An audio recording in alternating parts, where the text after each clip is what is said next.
मेरे YouTube channel पे आपका धन्यवाद करते हैं, परमेश्वर का धन्यवाद करते हैं, हम परमेश्वर का वचनों के लिए धन्यवाद करते हैं। आज मैं आपको भजन संहिता का 91 का अध्याय बताऊंगा, जो बहुत कीमती है। परमेश्वर जो हमसे बातें करते हैं, रात के समय में भी बात करते हैं।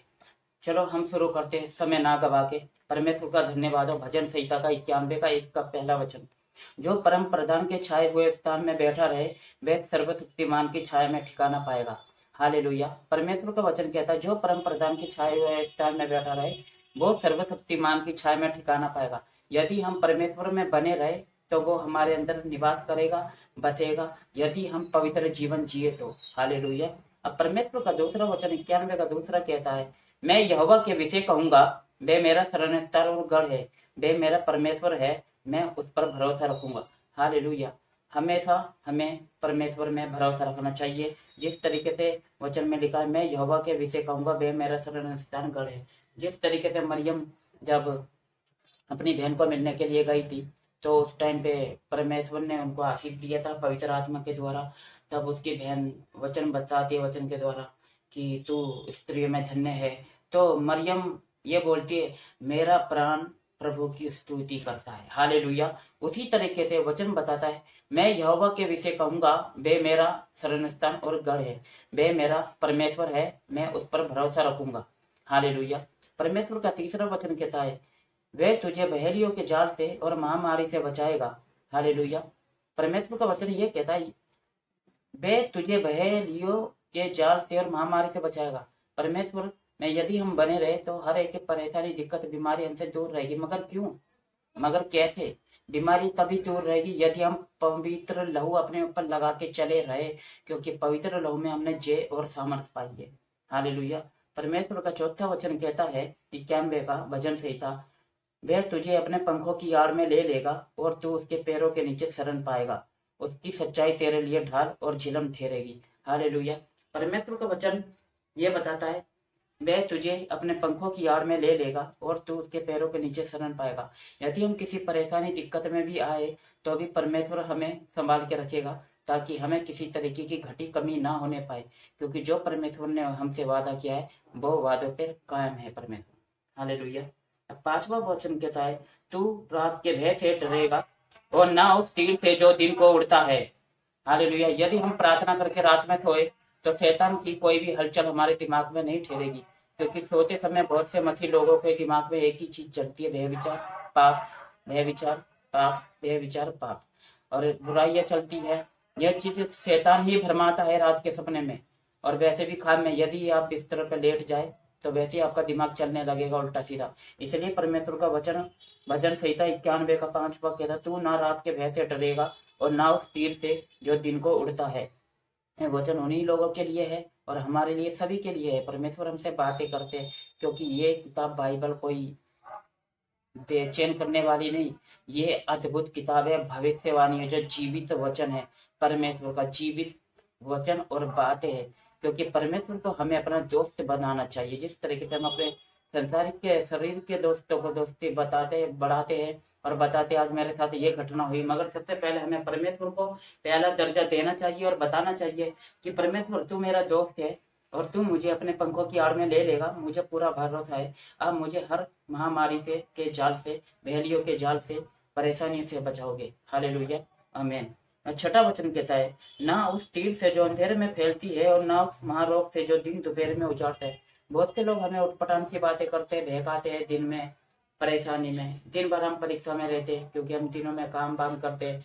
बहुत संसारिक की बातें हमें सुनने पड़ती है, गाली गलौज भी सुनने पड़ती है। जो पीवर पवित्र आत्मा में भरा हुआ है, वो इंसान कभी उल्टा जवाब नहीं देगा किसी को भी, मगर वो इसलिए नहीं देता क्योंकि वो पवित्र आत्मा में भरा हुआ है, वो परमेश्वर के वचन को जानता है। मगर गुस्सा करना शैतान का काम है। हालेलुया।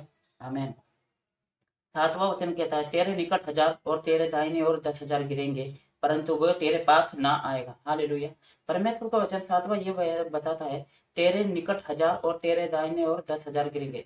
यदि कोई हमें परेशानी, दिक्कत में डालता है या बुराइयां करता है, तो वचन उसके लिए बताता है परमेश्वर का, कि वो तेरे दाहिने और बाएं ओर गिरे पड़ेंगे, क्योंकि परमेश्वर हमें बचाता है। हालेलुया। और परमेश्वर का यह वचन भी बहुत गहराई में लिखा है, तेरे निकट 1000 और तेरे दाहिने ओर 10,000, यानी कि बुराई करने वाले ही गिरेंगे, यदि कोई हमें छुए तो परमेश्वर अपनी पवित्र आत्मा अपने स्वर्गदूत भेजता है ताकि वो हमारी रक्षा करे। हालेलुया, आमीन। अब भजन संहिता का 91 का 10वां मैं पढ़ रहा हूँ। इसलिए कोई विपत्ति तुझ पर ना पड़ेगी, ना कोई दुख तेरे निकट निकट आएगा, क्योंकि वे अपने दूतों को तेरे सीमित आज्ञा देगा। हालेलुया। परमेश्वर का वचन कहता है, इसलिए कोई विपत्ति तुझ पर ना पड़ेगी, ना कोई दुख तेरे निकट आएगा, क्योंकि वे अपने स्वर्गदूतों को तेरे निमित्त आज्ञा देता है। क्योंकि परमेश्वर अपने स्वर्गदूत हमारे साथ हमेशा भेजे रहता है कि मेरी संतान को कभी दुख तकलीफ ना हो। जिस तरीके से अय्यूब के ऊपर परेशानी आई, दिक्कत आई, परमेश्वर ने शैतान को बोला तू इसको सब कुछ परेशानी कर सकता है, मगर तू इसकी आत्मा को ना छूना। तब शैतान ने उसको पीड़ा दी अय्यूब को, और उसको बहकाया उस औरत को, अय्यूब की जो अय्यूब की औरत उसको कुड़कुड़ाने लगी और बोली तू दोष दे परमेश्वर को, क्योंकि उसने सब कुछ परेशानी दिया है तेरे को। तो उसकी औरत को अय्यूब डांटते हैं, बोलते हैं कुड़कुम औरत, तू नहीं जानती जिसने सुख दिया उसने दुख भी दिया। हालेलुया। तो हमें परमेश्वर में बने रहना चाहिए। और लिखा है 12वें वचन में, वे तुझको हाथों हाथ उठा लेंगे, ऐसा ना हो कि तेरे पाँव में पत्थर से ठेस लगे। हालेलुया। परमेश्वर यदि हमारी ताड़ना करता है तो वो हमें बचाता भी है, क्योंकि परमेश्वर ने अपने हाथों से बनाया हुआ है हमें, और अपने जीवन के साथ हमारे अंदर फूकी है। तो परमेश्वर कैसे हमें परिस्थिति में बिगाड़ सकता है? कैसे हम परीक्षा में आ सकते हैं? नहीं ना, नहीं आ पाएंगे, क्योंकि परमेश्वर हमारी तरफ एनी टाइम पे ध्यान देता है कि मेरा बच्चा कभी बिगड़ ना जाए, मेरे हाथ की बनाई हुई चीज नुकसान ना हो जाए। यदि हम किसी चीज सोशल, समझो हम एक उदाहरण देता हूँ, यदि हम एक मोबाइल खरीद लेते, उसको दिलो जान से लगाते, प्यार करते मोबाइल को कि इसके अंदर मेरा सब कुछ है, मैं ये करूंगा वो करूंगा, मोबाइल में बिजनेस ओपन करूंगा, वीडियो बनाऊंगा, सेल्फी लूंगा, यूट्यूबर बनूंगा, कुछ भी, यदि वो चीज बिगड़ जाए तो आपका दिल कितना रोता है? रोता है ना। बल्कि उस मोबाइल को आपने खरीदा है, बनाया नहीं है, बनाने वाला कोई, आपने उस मोबाइल की सिर्फ कीमत दे के खरीदा है।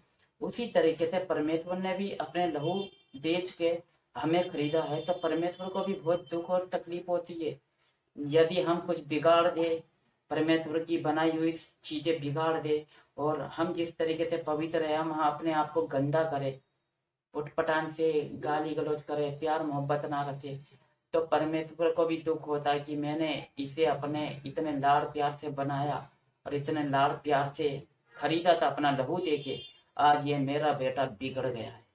हालेलुया। परमेश्वर का वचन 13वां कहता है, 91 का भजन संहिता, तू सी और नाक को कुचलेगा, तू जवान सी और अजगर को लताड़ेगा।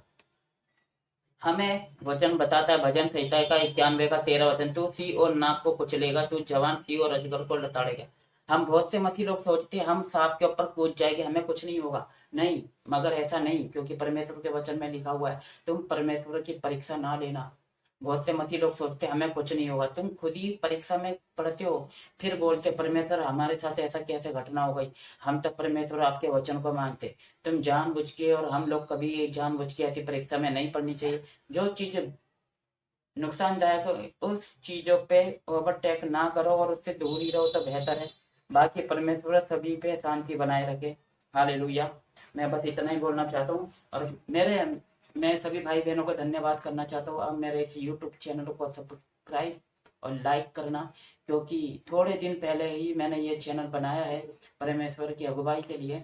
और पहले मैं बहुत सोशल मीडिया देखता था, फिर मेरा मन किया यार दुनिया अपने जिस्म की नुमाइश कर रही है, लड़कियां लड़के सेल्फी ले रहे, ब्लॉग बना रहे, क्या हम परमेश्वर की महिमा के लिए वचन शेयर नहीं कर सकते? परमेश्वर का वचन कहता है कि तुम सारे जगत में जाके सुसमाचार सुनाओ और सभी को मेरा चेला बनाओ। तो हम सोशल मीडिया के द्वारा भी परमेश्वर का वचन बता सकते हैं सभी को। जय मसीह की। परमेश्वर के राज्य में बढ़ते जाओ। परमेश्वर का लहू आपके जीवन में सुख शांति प्रदान करे। सभी को जय मसीह की। और यदि मेरे YouTube चैनल से आपको कोई शिकायत है तो प्लीज मेरे YouTube चैनल को ना देखें। परमेश्वर की आशीष आप पे बनी रहे। आमीन।